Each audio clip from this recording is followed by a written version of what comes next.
يا مساء الخير، انا اللي بصنع الهلس. مش عايز تعرف حكايتي؟ اوعى تفتكر ان انا جاهل عشان بقول لك انا بصنع الهلس. لا يا بيه، ركز معايا. انا بصدر لك هلس مدروس ومتهندس لاجلك ولشهوتك. توعدك لو داخل الفيديو ده وانت لابس طوب الفضيله، فانا عارف كويس ان طوب الفضيله ده متفصل عشانك عشان ما عندكش حيله، لكن انا بقى لقيت بيها طريقه اكسب موازين الدنيا دي كلها واقلبها واشغلها على مزاجي زي ما انا عايز. لو عايز تعرف بعمل كده ازاي، فالموضوع بسيط. العرض ارخص من القيمه، وانك تخلي الجسد ارخص من الروح. طبعا قبل ما نبدا لازم تعرف ان الحاجات دي كلها مش منطبقه عليا، ولكن دي من محض الخيال. انا قررت ان انا ادخل في عقل واحد من اللي شغالين في المجال ده واكتشف هم بيفكروا ازاي وبيعملوا ده ازاي. فعشان تسمع الحكايه كلها وتسمع حكايات مشابهه، ما تنساش تعمل لايك وتعمل فولو وتعمل سبسكرايب لو انت على اليوتيوب. واحب اعرفك بنفسي، انا اسمي محمود شعبان، ويلا بينا على القصة. عايز تفهم البيزنس ده ازاي بيكبر وازاي ناس زينا قادرة تخلي المجتمع كله زبون عندهم؟ الموضوع مش بنتين وشقة وقوات زي ما انت فاكر، ولو فاكر كده تبقى غلبان. دي ايام الجماعة القديمة الهواة اللي في اللعب، لكن احنا بقى جيل جديد، جيل بنعمل كل حاجة من غير ما حد يحس. دلوقتي دي بقت صنعة، وكل صنعة ليها المهندسين بتوعها. زي ما تقول كده فنانين بيعزفوا على اوتار النفوس. والشغل الصح مش انك تبيع ليلة، بل انك تبيع فكرة، تزرع شهوة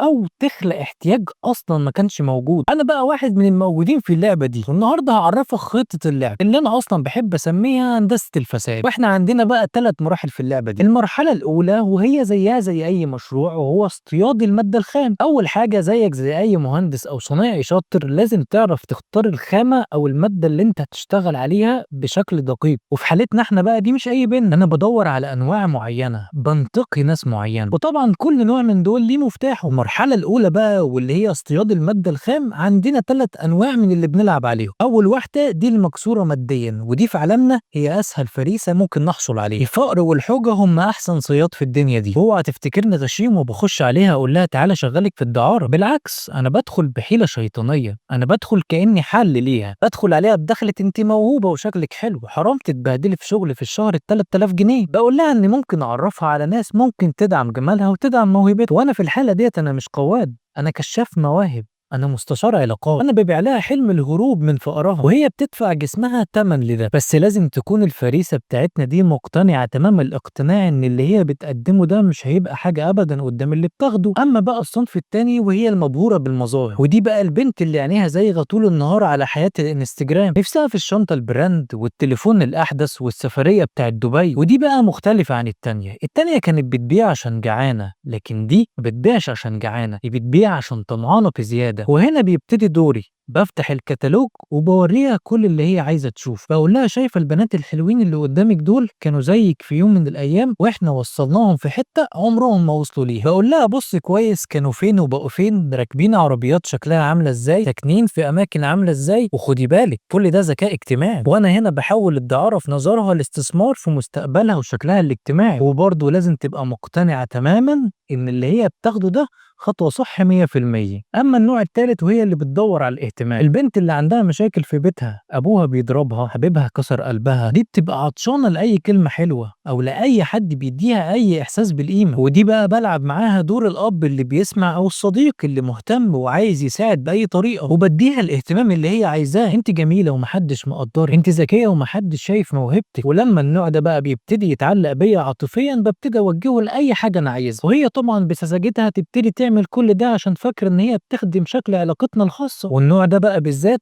اسهل واحد بيبعت لنا كل اللي احنا عايزينه. وبعد بقى ما حكيت لك على المرحله الاولى وهي اصطياد الماده الخام، تعالى بقى احكي لك على اعاده التغليف او التسويق او البراندنج اللي احنا بنبتدي نعمله. كلمه دعاره دي كلمه قبيحه بتفكر الناس بالذنب، فلازم نقتلها. لان انا مش ببيع دعاره، انا ببيع علاقات مفتوحه لاي واحد عايز واحده شيك يتغدى معاها او يتعشى معاها عشوه حلوه، او ببيع دعم مادي للبنت اللي مش عايزه تحس انها رخيص، وان في راعي طبعا بيصرف عليها عشان جمالها وشخصيتها مش عشان جسمها ابدا. وكمان ببيع فنانه صاعده او موديل، وفي الحقيقه هو ده الغطا المثالي. بنعمل لها كام سيشن ونفتح لها اكونت على الانستجرام وننزل صورها، وتبتدي الناس تديها كومنتات وتعجب بقد ايه شكلها جميل وشخصيتها جميله، ونخليها تحس انها نجمه مشهوره مفيش زيها. وطبعا الشغل بتاعنا مجرد علاقات عامة كده ضرورية عشان تنجح في المجال، ولو فكرت فيها هتلاقينا بنغسل عقل البنت وعقل الزبون اللي بيشتري. هي بتقنع نفسها ان هي مش عاهرة، وهو بيقنع نفسه ان هو بيقدم دعم مادي لبنت محتاجة فلوس، او بيسميه مثلا تقدير للجمال او دعم مواهب مدفونة. لحد هنا تنتهي المرحلة التانية وهي مرحلة التسويق، ونبتدي بقى نخش على المرحلة التالتة وهي استهداف الدين والمجتمع. نبتدي نضرب في الاساسيات اللي الناس عارفاها، وده بقى يا سيدي احلى جزء في اللعبة، ازاي تخلي المجتمع يبتدي يبلع الطعم ويدافع عنك من غير ما يحس. لعبتنا ديت في 3 طرق مفيش غيرهم. اول طريقة فيهم انك تنشر شعارات براق، بنبتدي نستخدم مصطلحات زي الحرية الجنسية وهي حرة في جسمها، بمعنى اصح بنستغل الشعارات النسوية ديت ونبتدي نفرغها من معناها، نخلي البنت تبتدي تحس انها لما بتبيع جسمها